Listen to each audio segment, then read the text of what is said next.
Hi friends, today we are going to see a new topic, interpretation of the maladies, a temporary matter. The notice informed them that it was temporary matter for 5 days, their electricity be cut off for 1 hour. Beginning at 8 pm, a line has gone down in the last snowstorm and the repairmen were going to take an advantage of an middle evening to set it right. The word would affect only the house on the quiet 3-line street. Walking within a distance of a row of an brick-faced stores and a trolley stop where Shobha and Sush Kumar had lived for 3 years.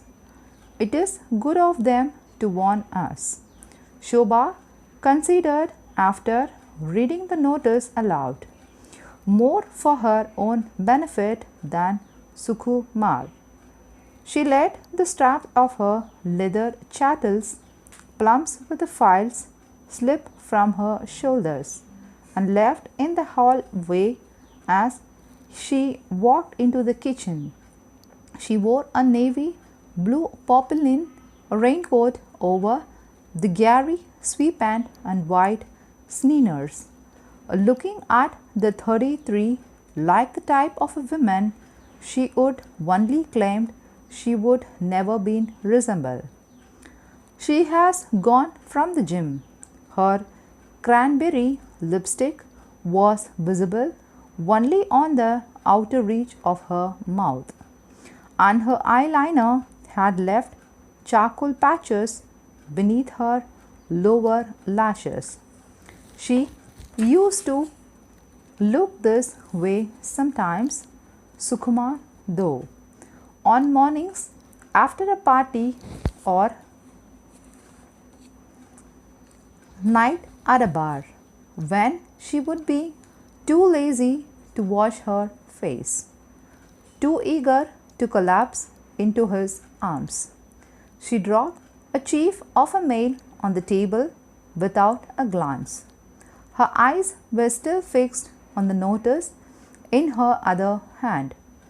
But she shouldn't do this sort of a things during the day. When I am here, you mean?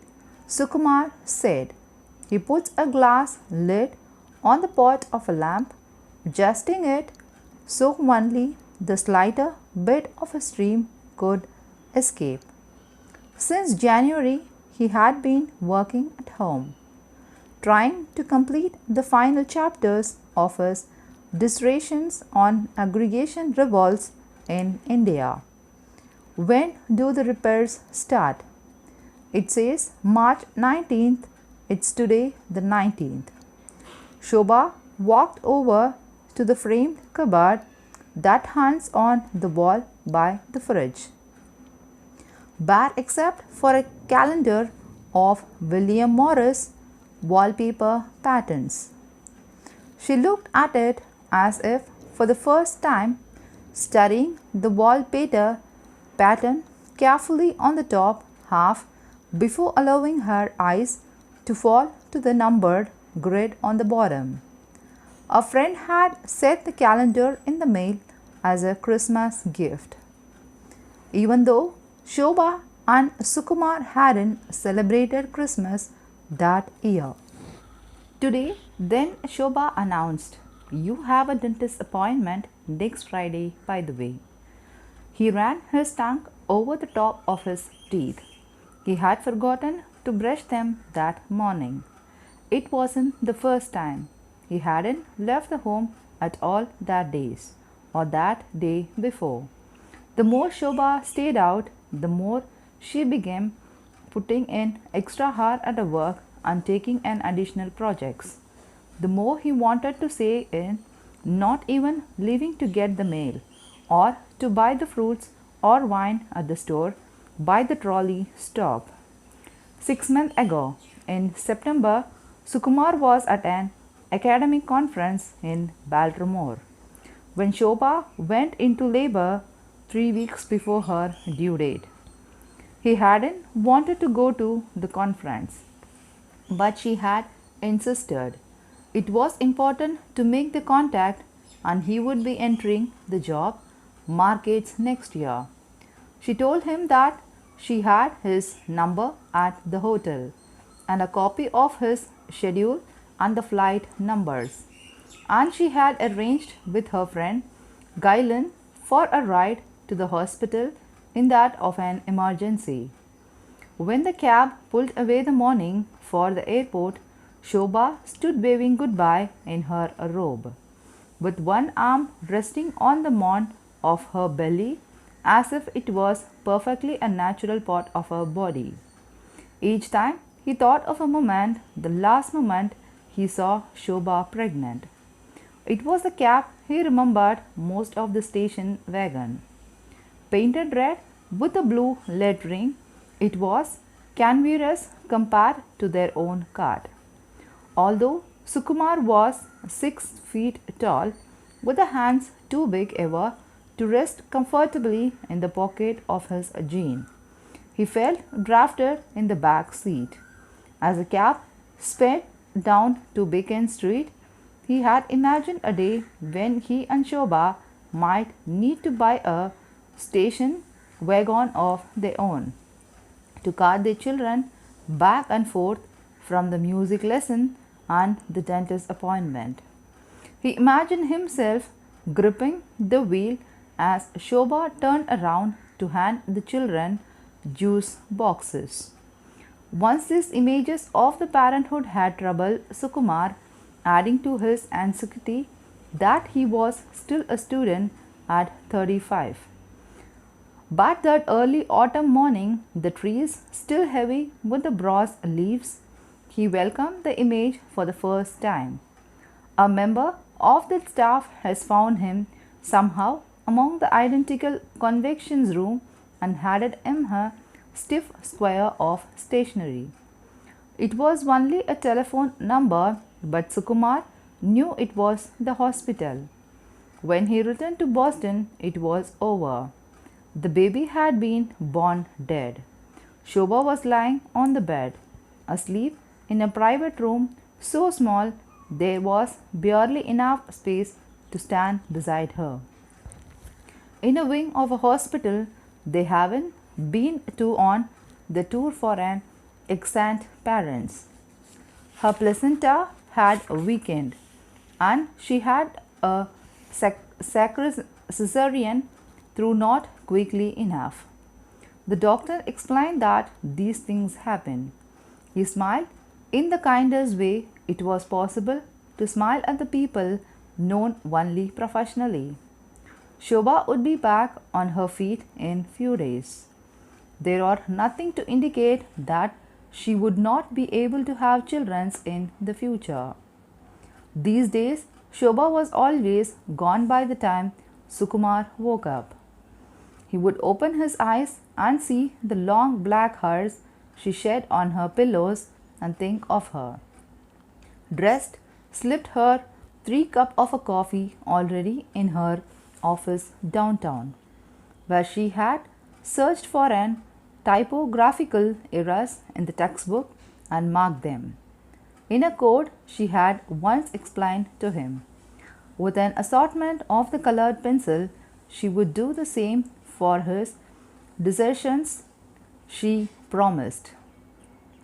When it was ready, he envied her the specificity of her task, so unlike the emulsive nature of his. He was a Medicare student who have a faculty for absorbing the details without curiosity.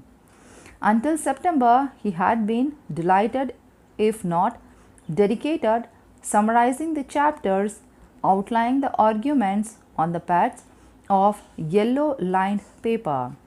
But now he would lie in their bed until he grew bored, gazing at his side of the closest with Shobha always left partially open. At the row of an twilted jacket and a crowdy trousers he would not have to choose from to teach his classes that semester.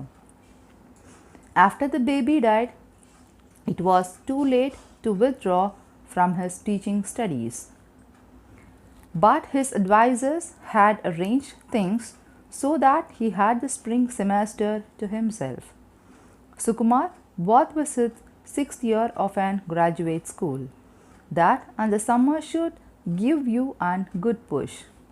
His advertisers had said, "You should be able to wrap the things up by next September." But nothing was pushing Sukumar.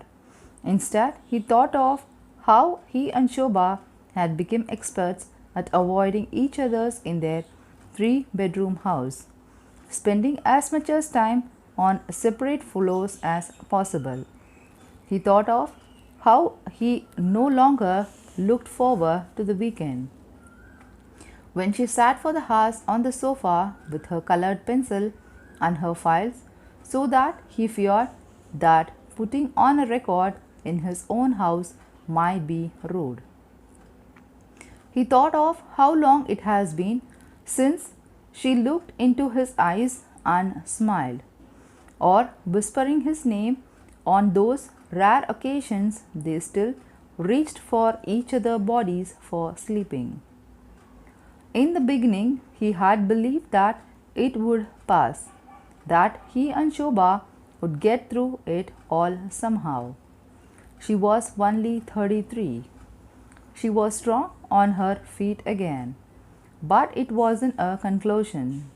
It was often nearly lunchtime when Sukumar would finally pull himself out of a bed and head downstairs to the coffee pot, pouring out the extra bit Shobha left for him, along with an empty mug on the countertop. Sukumar gathered onion skins in his hand and let them drop into the garbage pail, on top of a ribbons of fat he trimmed from the lamp. He ran the water in the sink, soaked the knife and the cutting board, and rubbed a lemon half along his fingertips to get rid of the garlic smell. A trick he had learned from Shobha. It was 7:30. Through the window he saw the sky like a soft black pitch. Uneven banks of snow still lined the sideways, though it was warm enough for a people to walk about without hats or gloves. Nearly 3 feet has fallen in the last storm, so that for a week people had to walk single file in the narrow trenches. For a week, that was Sukumar's excuses for not leaving the house. But now the threatens were winded and the water drained steadily into the grates in the pavement. "The lamp won't be done by 8, Sukumar said. "We have to eat in the dark." "We can light the candles," Shobha suggested. She unclipped her hair, coiled neatly at her nape during the days, and peeled the sneakers from her feet without untying them. "I'm going to shower before the light goes," she said. "Heading for the staircase, I will be down." Sukumar moved her satchel and her sneaker to the side of the fridge. She wasn't this way before. She has used to put her coat on a hanger, her sneakers in the closet, and she paid the bills as soon as they came. But now she treated the house as if it were a hotel. The fact that the yellow chintz armchair in the living room slashed with the blue and maroon Turkish carpet no longer bothered her. On the enclosed porch at the back of her house, a crisp white bag still sat on a wicker chase, filled with the lace she had once planned to turn into curtain. While Shobha showered, Sukumar went into the downstairs bathroom and found a new toothbrush in its box beneath the sink. The cheap sniff bristles hurt his gums, and he spit some blood into the basin. The spare brush was one of my stored in the metal basket. Shobha had bought them once when they were on sales. In the event that a visitor decided at the last minute to spend the night. It was typical of her. She was a type to prepare for surprise, good and bad. If she found a skirt or a purse she liked, she bought two. She kept the bonuses from her job in a separate bank account in her name. It hadn't bothered him. His own mother had fallen to pieces when his father died. Abandoning the house he grew up in, moving back to Calcutta, leaving Sukumar to settle it all. He liked the Shobha was different. It astonished him, her capacity to think ahead. When she used to do the shoppings, the pantry was always stocked with extra bottles of olive and the corn oil, depending on whether they were cooking the Italian or Indian. There were an endless boxes of pasta in all shapes and colors, zippered sack of an basmati rice, whole side of an lambs and the goat from the Muslim butchers at a hay market, chopped up and frozen in an endless plastic bag. Every other Saturday they wound through the maze of a stall Sukumar eventually knew by heart. He wanted in disbelief and she bought more food, trailed behind her with canvas bag and she pushed through the crowd, arguing under the morning sun with the boys too young to shave but already missing teeth, who twisted up brown paper bag of artichokes, plums, ginger root and yams and dropped them on the scale and tossed them to Shobha one by one. She didn't mind being jostled even when she was pregnant. When she was tall and broad shoulders with the hip that her obstetricians assured her were made for childbearing. During the drive back home, as a car curved along the Charles, that invariably marveled at how much food they have bought. It never went to the waste. When friends dropped by, Shobha would through the meals that appeared to have taken half a day to prepare. From things she had frozen and bottled, not cheap things in tins, but peppers she had marinated herself with rosemary and the chutney that she cooked on Sundays, stirring the boiled pots of tomato and prunes. Her labeled mason jars lined the slabs of the kitchen. In endless sealed pyramids, enough they have agreed to last for their garden children to taste. They would have eaten it all by now. Sukumar had been going through their supplies steadily, preparing meals for the two of them, measuring out the cup full of rice, defrosting bag of a maid day after day. He combed through her cookbooks every afternoon, following her pencil instructions to use the 2 teaspoons of a ground coriander seeds instead of one, or lented instead of yellow. Each of the recipes was dated, telling the first time they had eaten the dish together. April 2nd, cauliflower with fennel, January 14th, chicken with the almonds and sultans. He had no memory of eating those meals, and yet they were recorded in her neat proofreader's hand. Sukumar enjoyed cooking now. It was the one thing that makes him feel productive. If it weren't for him, he knew Shobha would eat a bowl of a cereal for her dinner. Tonight, with the no lights, they would have to eat together.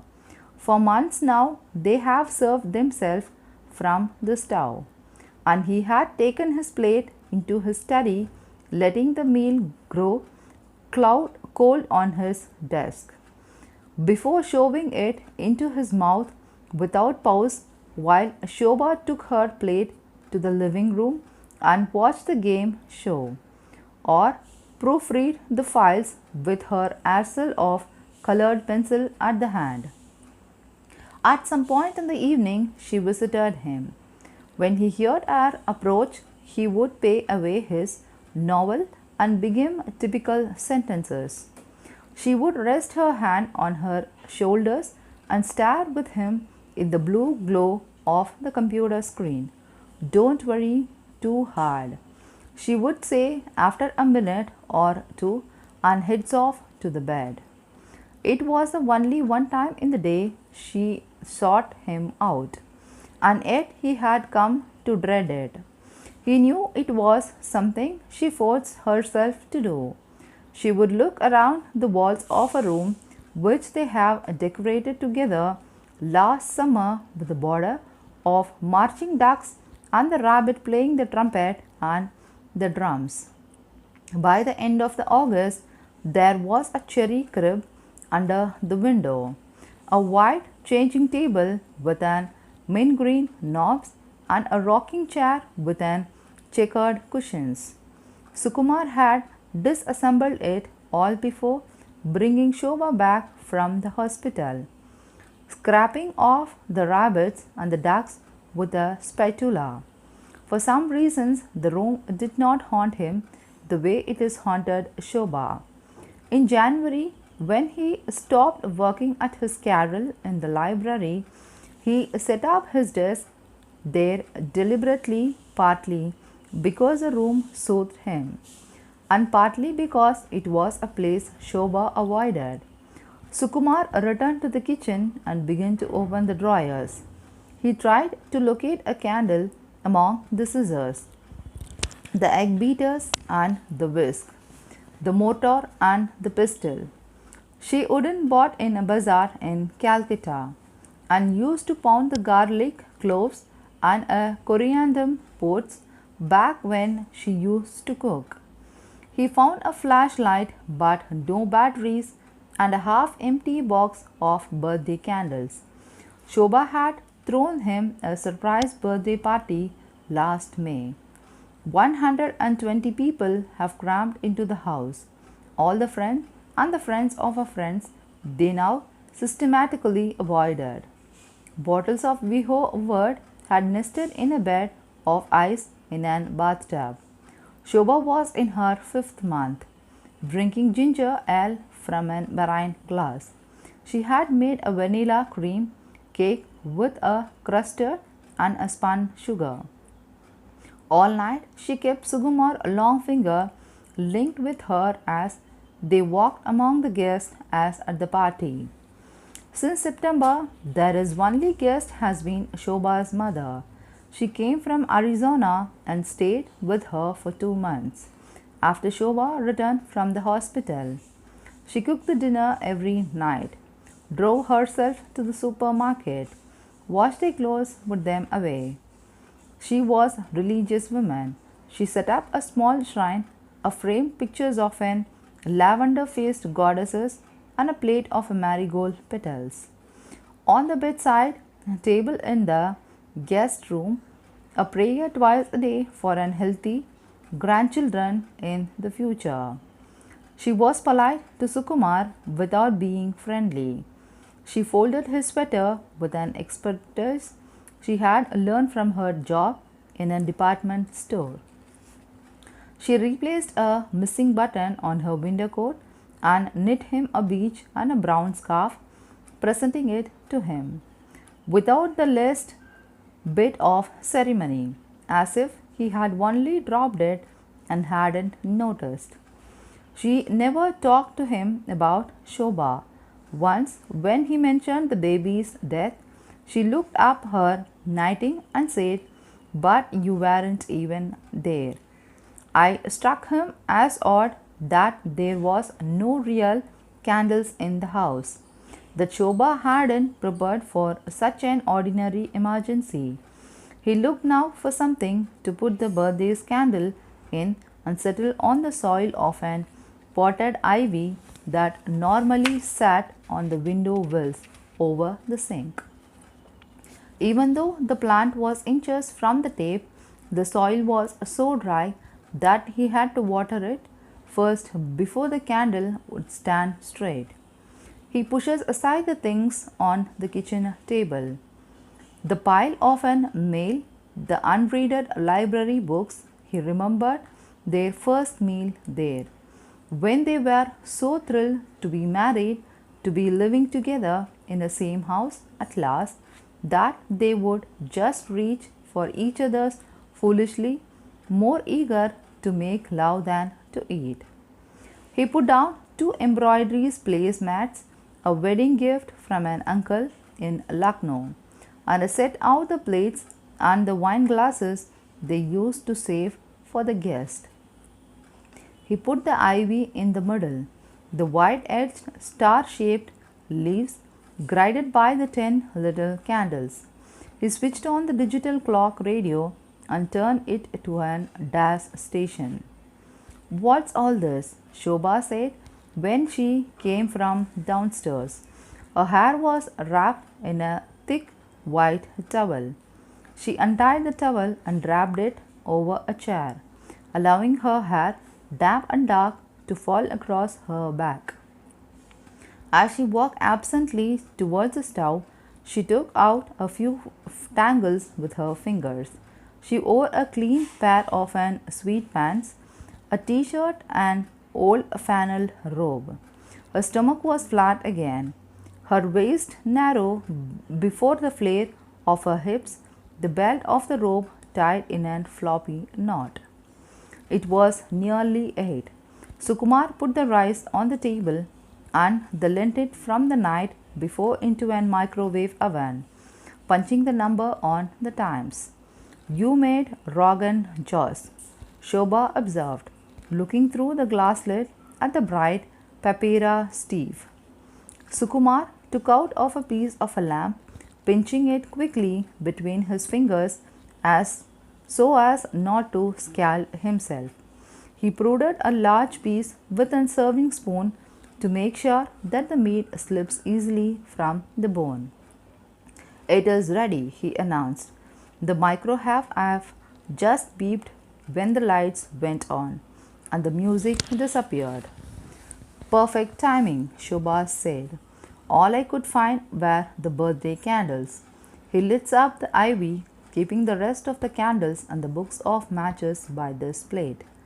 "It doesn't matter," she said, running a finger along the stem of her wine glasses. "It looks lovely."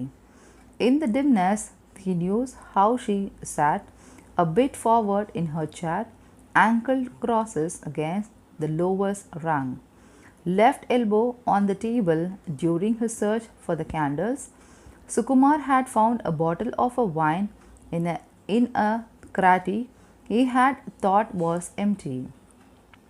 He sampled the bottle between his knees while he turned into the corkscrew. He worried about spilling, and so he picked up the glasses and held them close to his lap while he filled them. They served themselves, stirring the rice with their forks, squinting as they were extracted bay leaves and the cloves from the stove. Every few minutes, Sukumar lit a few more birthday candles and drew them into the soil of the pot.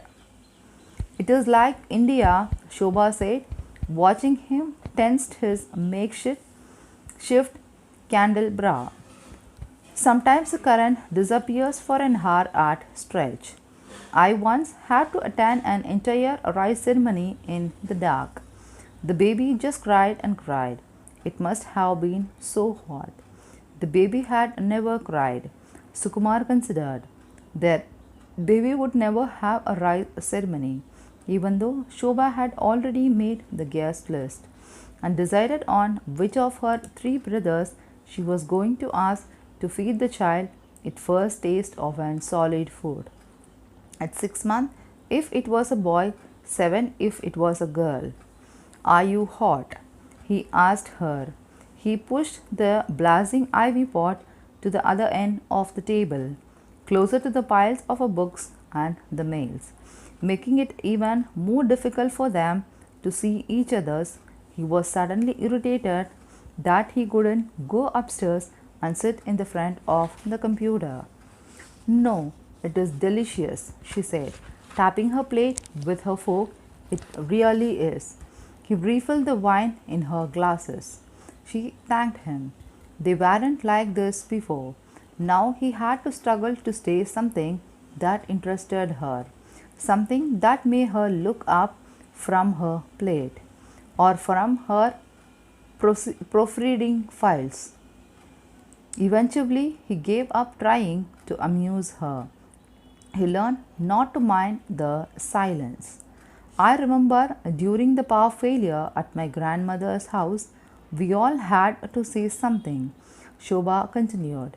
He could barely see her face, but from her tone, he knows her eyes were narrowed, as if trying to focus on an distinct object. It was a habit of her. Like what? I don't know. A little poem, a joke, a fact about the world. For some reasons, my relative always wanted me to tell them the names of my friends in America. I don't know why the information was so interesting to them. The last time I saw my aunt, she asked after the four girls I went to the elementary school within Tucson. I barely remember them now. Sukumar had spent as much as time in India as Shobha had. His parents, who settled in New Hampshire, used to go back without him. The first time he had gone as an infant, he had nearly died of an embolic dysentery. His father, a nerve type, was afraid to take him again in case something were to happen and left him with his aunt and uncle in Concord. As a teenager, he preferred sailing a camp or scooping ice cream during the summer to going to Calcutta. It wasn't until after his father died in his last year of college that the country began to intermediate him, and he studied this story from a course book as if it were any other subject. He wished now that he had his own childhood story of India. Let's do that, she said suddenly. Do what? Say something to each other in the dark. Like what? I don't know any jokes. No jokes. She thought for a minute. How about telling others something we have never told before? I used to play this game in the high school, Sukumar recalled when I got drunk. You are thinking of a truth or dare. That this is different. Okay, I will start. She took a sip of a wine. The first time I was alone in your apartment, I looked in your address book to see if you would have written me in. I think we don't know each other's 2 weeks. Where was I? You went to answer the telephone in other room. It was your mother, and I figured it would be a long call. I wanted to know that if you had promoted me from the margin of your newspaper. Had I? No, but I didn't give up on you. Now it is your turn. He couldn't think of anything. Shobha was waiting for him to speak. She hadn't appeared so determined in the months. What was there left to say to her? He thought back to their first meeting 4 years earlier at a lecture room in Cambridge, where a group of Bengali poets were giving a recital. They have ended up side by side on unfolding chairs. Sukumar ended up side to side on folding the wooden chair. Sukumar was soon bored. He was unable to describe the literacy diction and couldn't join the rest of the audience as they signed and nodded solemnly after the creating certain phrases. Peering at the newspaper Folded in his lap, he studied the temperature of the cities around the world. 91 degree in Singapore yesterday, 51 in Scotland. When he returned his head to the left, he saw a woman next to him, making a grocery list on the back of a folder, and was startled to find that she was beautiful. Okay, he said, remembering the first time we went out to the dinner to the Portugal Palace. I forgot to tip the waiter. I went back to the next morning, found out his name, left money with the manager. You went all the way to Somerville just to tip a waiter? I took a cab. Why didn't you forget to tip the waiter? The birthday candles have burned out. But he pictured her face clearly in the dark. The wide, tilting eye, the full grapes, toned lips, the fall at the edge too from her high chair still visible as a comma on her chin. Each day Sukumar noticed her beauty, which had once overwhelmed him, seems to fade. The cosmetic that seems superfluous were necessary now, not to improve but not to define her somehow. By the end of a meal, I had funny feeling that I might marry you. He said, admitting it to himself as well as to her for the first time. I must have distracted me. The next night, Shobha came home earlier than usual. There was a lamp left over from the evening before, and Sukumar heated it up so that they are able to eat and by 7. He had gone out that day through the melting snow and bought a packet of an taper candle from the corner store and the batteries to fit the flashing light. He had the candles ready on a countertop, standing in the brass holders shaped like the lotuses, but they had under the glow of the copper shaded ceiling lamp that hung over the table. When they have finished eating, Sukumar was surprised to see that Shobha was stacking her plate on the top of his and then carrying them over to the sink. He had assumed she would retreat to the living room behind her bar side of the fire. Don't worry about the dishes, he said, taking them from her hand. It seems silly not so, she replied, pouring a drop of an detergent on to the spoon. It is nearly 8 o'clock. His heart quickened. All the day Sukumar had looked forward to the lighting songs on. He thought about what Shobha he said that the night before, about looking in his address book.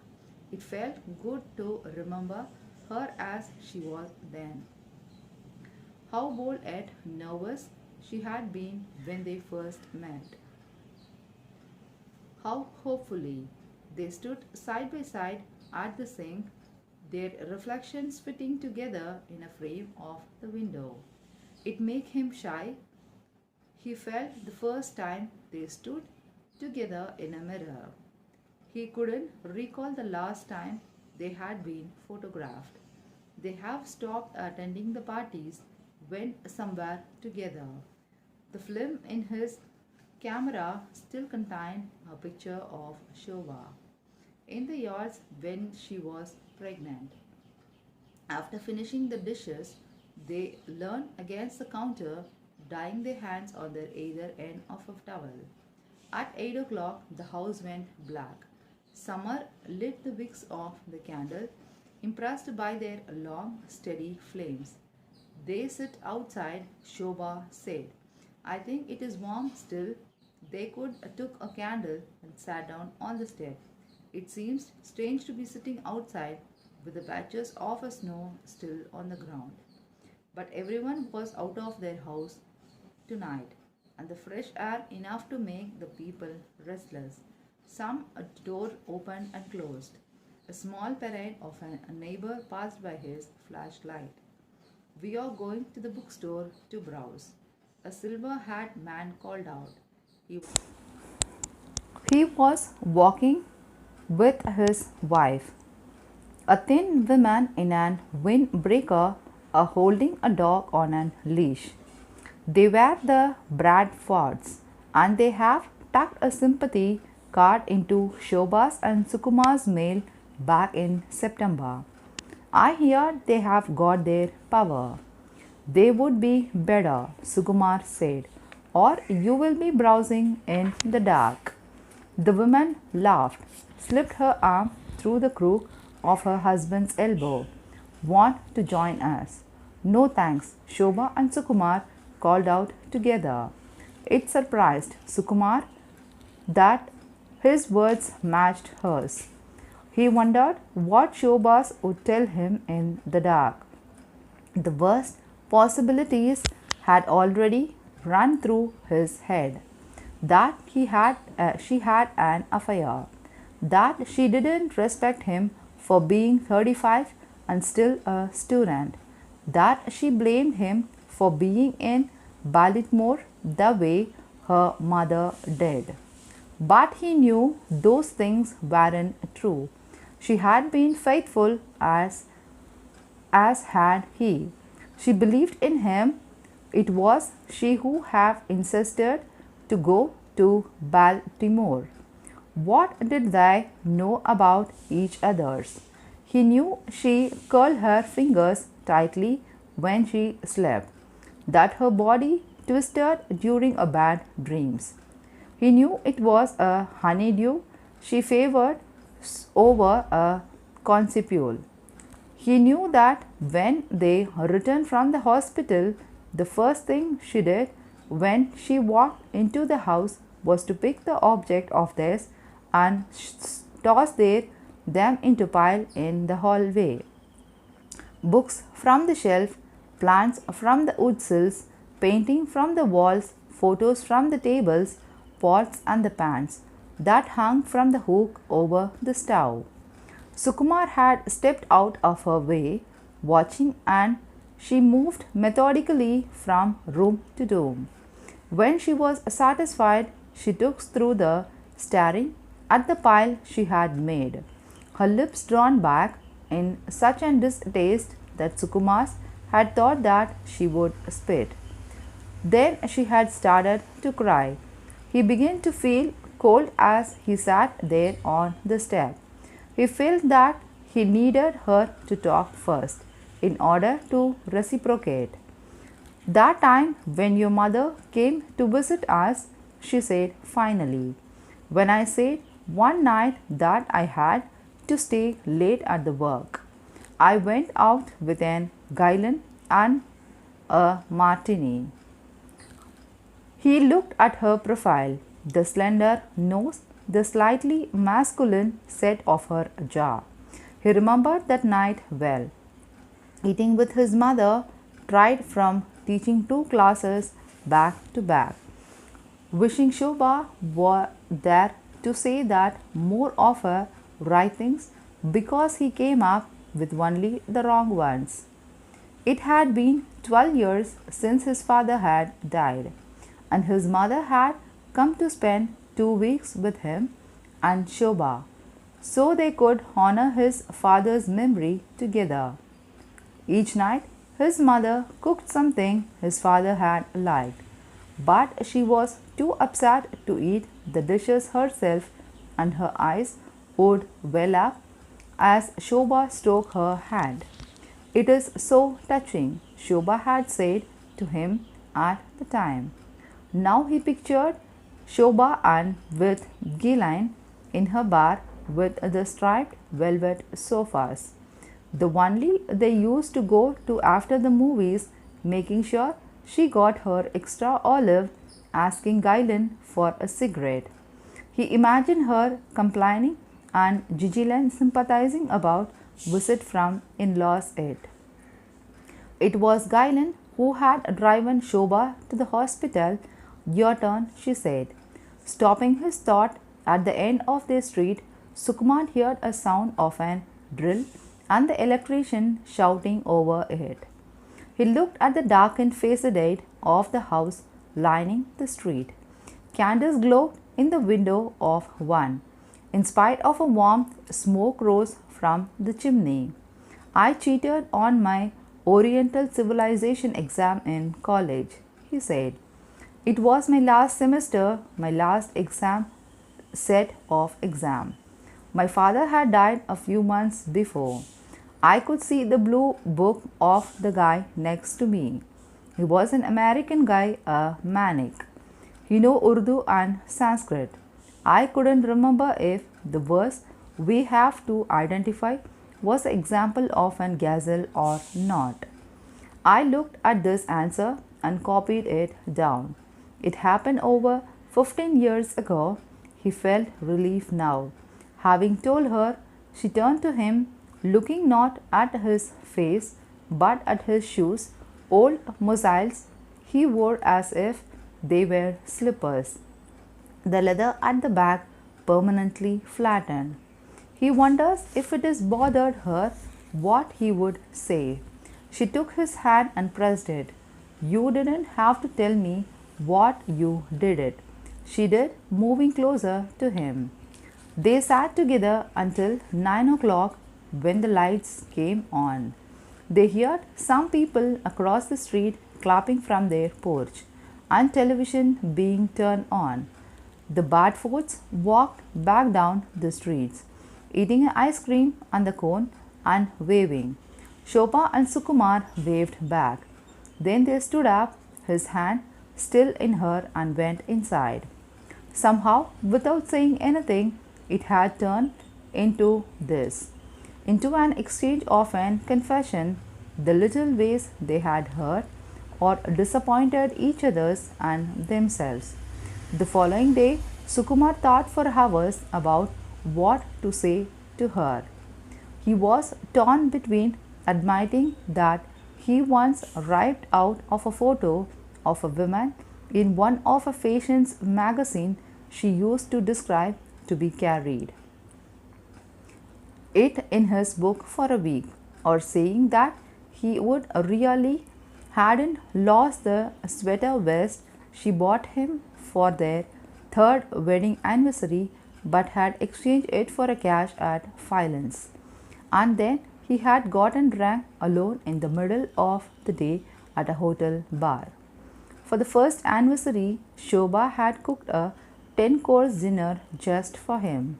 The vest depressed him.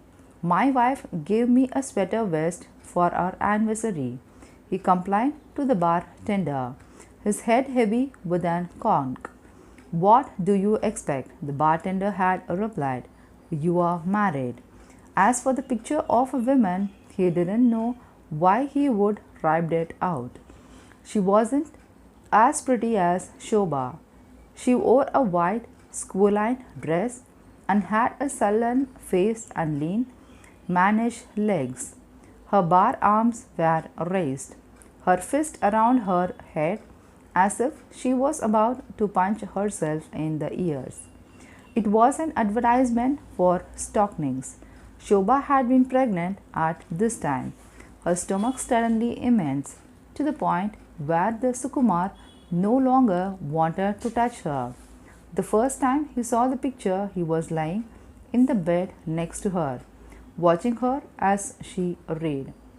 When he noticed the magazine in the recycling pile, he found the woman and tore out the page as carefully as he could. For about a week, he allowed himself a glimpse each day. He felt an intensive desire for the woman, but it was a desire that turned to disgust after a minute or two. It was the closest he had come to identify. He told Shobha about the sweater on the third night, the picture on the fourth. She said nothing as he spoke, expressed no protest or reproach. She simply listened, and then she took his hand, pressing it as he had before. On the third night, she told him that once after a lecture they attended, she let him speak to the chairman of his department without telling him that he had a dab of a pet on his chin. She has been irritated with him for some reasons. Unsure, she didn't let him go on about securing his fellowship for the following semester without putting a finger to her own chin as a signal. The fourth night, she said that she never liked the open poem he had ever published in his life in a literary magazine in Uttar. He had written the poem after meeting Shobha. She added that she found the poem sentimental. Something happened when the house was dark. They were able to talk to each other again. The third night, after the supper, they sat together on the sofa. And once it was dark, he again kissed her awkwardly on her forehead and her face. And thought it was dark, he closed his eyes and knew that she did too. The fourth night, they walked carefully upstairs to the bed, feeling together for the final step with their feet before landing, and making love with a desperation they had forgotten. She wept without the sound and whispered his name, and tracked his eyebrows with her fingers in the dark. As he made love to her, he wondered what he would say to her the next night, and what she would say, though often exciting him. "Hold me," he said, "hold me in your arms." By the time the lights came on the downstairs, they had fallen asleep. The morning of a fifth night, Sukumar found another notice from the electric company in the mailbox. The line had been repaired ahead of schedule. It said he was disappointed. He had planned on making a shrimp malai for Shobha, but when he arrived at the store, he didn't feel like cooking anymore. It wasn't the same, he thought, knowing that the light would go out. In the store,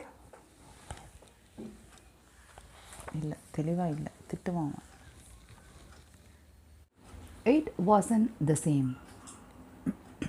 He thought, knowing that the lights wouldn't go out. In the store, the shrimp looked grey and thin. The coconut milk tin was dusty and overpriced still.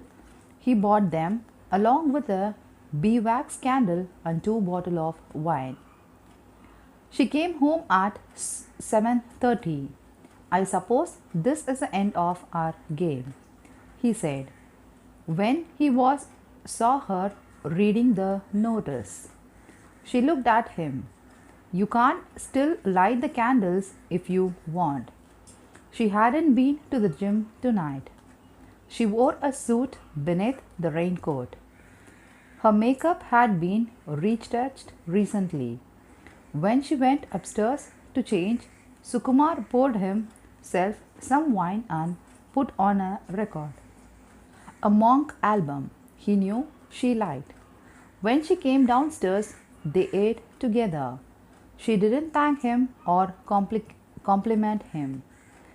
They simply ate in the darkened room in a glow of an beeswax candle. They have survived a difficult time.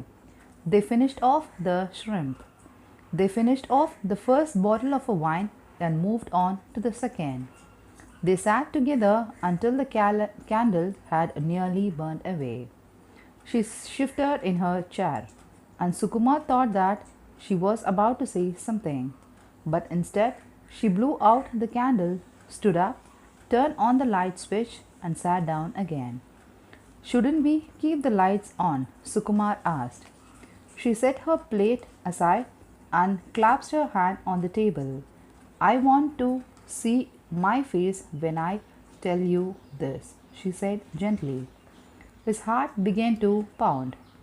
The day she told him that she was pregnant, she had used the same word, saying them in the same gentle way, turning off the basketball game he would been watching on television. He hadn't been prepared then, now he was. Only he didn't want her to be pregnant again. He didn't want to have to pretend to be happy. I have been looking for an apartment and I have found one, she said, narrowing her eyes on something. It seemed behind his left shoulders. It was nobody's fault, she continued. They had been through enough. She needed some time alone. She had money saved up for a security deposit. The apartment was on an Beacon Hill, so she could walk for the work. She had signed the lease that night before coming home. She wouldn't look at him, but he stared at her. It was obviously that she had rehearsed the lines. All this time, she had been looking for an apartment, testing the water pressure, asking a relator if the heat and hot water were included in the rent. It sickened Sukumar knowing that she had spent these past evenings preparing for a life without him. He was revealed and yet he was sickened. This what she had been trying to tell him for the past 4 evenings. This was the point of her game. Now it was his turn to speak. There was something he would sworn he would never tell her, and for the 6 months he had done his best to block it from his mind.